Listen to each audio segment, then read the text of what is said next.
So you can just set it right here. Thank you. And then, Cars are in order.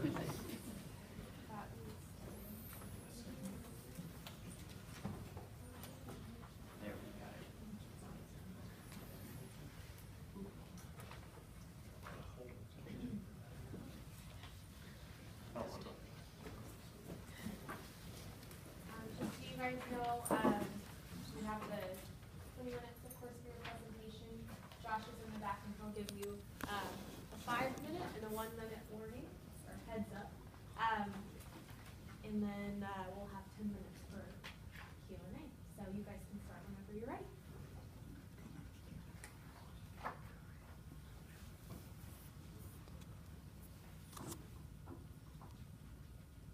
Plano and Frisco are one of the most quickly growing and fastest growing communities in the United States. With this, we know that there are a lot of families coming in and they need a place to receive quality education. And with that, we're very excited to talk about Envision School of Dallas Plano campus. With that, we're going to talk a little bit about our project team. I'm Jonathan Healy, Design Build Project Manager.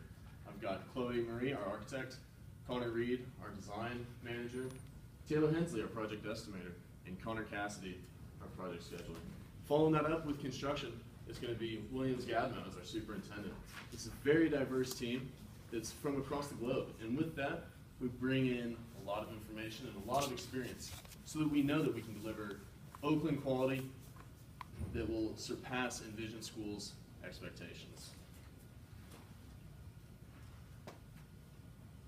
So I'm going to talk about the design.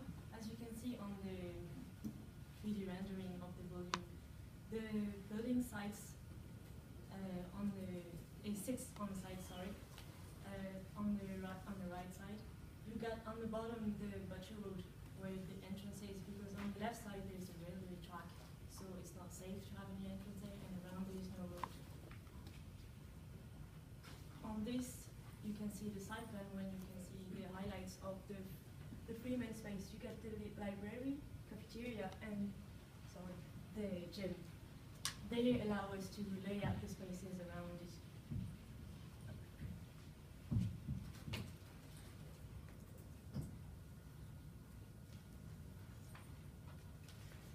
Videos. Take a second. Just try to play.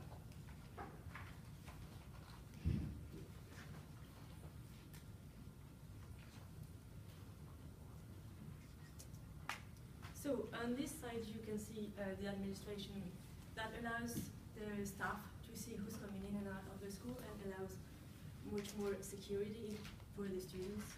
Then you have, I want to talk about the flexibility of this design. This is a cafeteria. It is an open space where you have stackable chairs and tables that allows exhibition, gathering, or any big event that happens in a high school. This flexibility is also used with the idea that technology is very important. We believe that technology is going to be used in school, and even if we don't know yet what it will be, the open plan will allow to have this in the school. The next main idea is having those courtyards in the classes so that it allows interaction of the student and a sense of community, which is very important in a school, so that students can interact with each other, 9th grader, 12th grader, and learn from each other. The next idea, well, in the same idea of having the courtyard and interaction with the students, we also have the idea of sustainability and natural light in the buildings that Connor is going to expand a bit on. Right. Over the 2 courtyards, we do have 2 skylights each, which allow infiltration and penetration of natural light into the spaces, so that classrooms, even if they aren't on the exterior wall, are still getting some measure of natural light, which helps with student focus and just helps the entire space feel a little bit lighter and brighter. Along with that, we have all of the classrooms that are on the courtyards with glass windows so that professors can walk by and look in. If the board of directors wants to give a tour of the school, they can do so without interrupting the flow of class. And we use the same idea here with the main corridor running through the school. It uses a system of polycarbonate panels on the top so that you get natural light without direct light. It's diffused so you receive no glare, and also allows the space not to feel quite so blocked in or so heavy.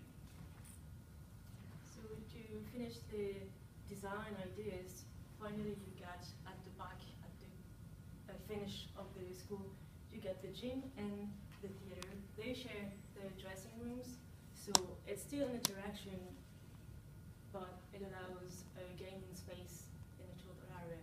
And then we get back to the entrance where people are dropped off, and you got an atmosphere and an idea of how the space works. I'm going to let Conor then continue the processes of the design. Thanks, Chloe. Okay, I just want to talk to you a little bit about our integrated processes that we have at Oakland International. First off, constructability reviews. We go through every week and ensure that what we're doing on the design team and the construction team is meshing together so that as time goes by, there's no need for any further reviews, and it ensures a seamless transition from the design on paper to the built form in reality. We also have our program development where we sit down with the owners every week and go through and make sure that what we're doing, it has a clearly defined set parameter so that what the design team is doing, what the construction team is doing, and what everybody in between is doing is meeting the client expectations, the goals, wants, and desires. We also have value management that's going through and making sure as we go that everything is meeting consumer needs, and that every dollar we spent is actually going towards building value for the client in the long run. Those are decisions like the skylights that let in natural light in all the spaces. They're sustainable, they offset energy costs in the long run, and they improve the quality of the building overall and for the end user. And then lastly, preliminary budget preparation, which is what that value management leads into.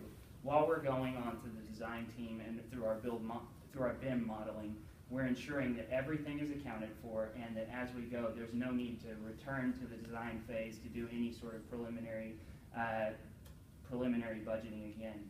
That everything is accounted for, so we go right from design straight into construction, a smooth, seamless integration. And to talk a little bit more about that budget, I'd like to hand it over to Taylor. Thank you. So when we look at the budget, we see a revised estimate. This was done because while we were preparing for this meeting, we realized that there was a formula that was incorrect. It was adding our labor rather than subtracting.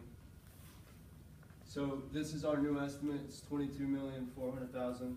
This allows us to create a value building, but with quality collaborative construction. So I'll move into our cost breakdown here. I'd like to draw your attention, especially on our placemats there, to our interior finish percentage. It's 42%. This allows us to bring a higher quality indoors where it matters to the students, and we believe at Oakland that our environment is just important as any interaction that we may have. This will allow us to bring in higher productivity and higher happiness.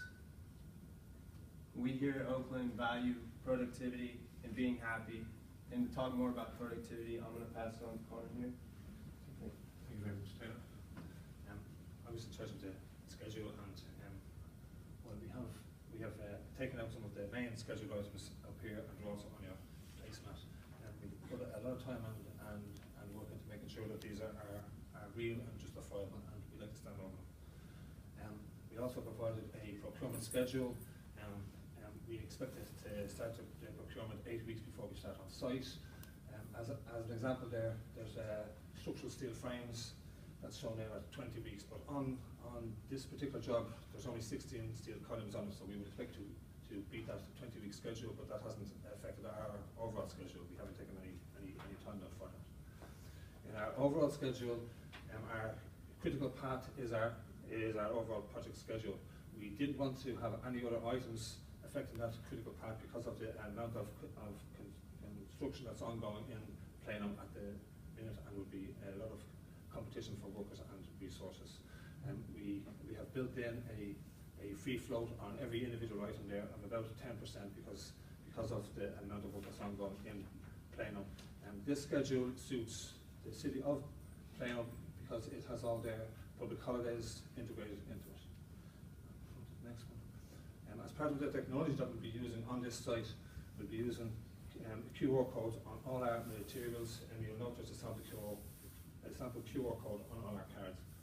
And with this QR code, when the workers use materials there, we're sure that they're picking the right materials the first time, and they're using those materials then, they're added to the bin model schedule for the facilities management for the future use of the school, and that enables the quality in the building. We also use NFC tags, and they help locate the rooms and the workers in the rooms, and that enables us to have our quality assurance program right for the school. With that, I'll hand over to William Gelmont, who's our superintendent. Thank you very much, Oakland International there is a term that is very important that we like to use, which is spirit, which actually means stop, protect, include, rethink, initiate, and talk. This is very important in our operations. We have worked in several countries. We have worked in concluded big jobs successfully. So, and we applied this term, and it's working for us. And we strongly believe that we will inculcate that into your project. And at the end of the project, we'll give you a sound and a quality project with no accident recorded. Accidents will be recorded. We will maintain our standard. We have a traceable record on projects we have handled which were successfully concluded without any unsafe recorded events. Then in terms of our safety, all the details of our safety organization, our safety policies are all done, and we went to the site and we did we went to the site and we did the hazard analysis of the site, and we identified areas that can be, that can cause problem, and we also put a template at the way we can handle and control such acts. And there's not much thing there that will cause. It's a good site and a plain site. We did all the underground facilities. We checked for underground facilities.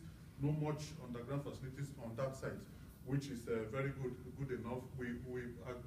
There is a policy in our company that we attend to OSHA and HSE compliance, and we try to bring that into your project. So, and the stop means if you see your neighbor or your colleague or somebody around you that is doing something that's not very right, you have the right to stop the person and say, no, this is not right. Politely ask him to take a different means of addressing or doing his work. And protect, we look after one another, irrespective of whether the person is directly staff to Oakland International, or subcontractor, or third party or the community. As long as you are part of the project, we consider you as one, and we will make sure that you protect your interests in regards to safety. And we include, and in the area of include, we try to make sure everybody is on board, is included. You are aware of what is happening and the next phase of the project, so everybody is not kind of locked out. Then rethink, and again, there is this policy that whatever you want to do, have you rethinked, have you checked it again? So you have to rethink and make sure what you are about to do is the appropriate thing and that it will add value to the project. And initiate, yes, you have to initiate. Before you initiate, you make sure you think properly, and before you do your initiation, you initiate. And whatever you initiate or you want to do, make sure all the teams in the group, they are aware of that, the plans, and make sure you pass the message appropriately and in a clear form. That is what we believe as spirit in Oakland International. So now that takes me to the site plan. This is basically the site. We went there and we did a hazard analysis of the site,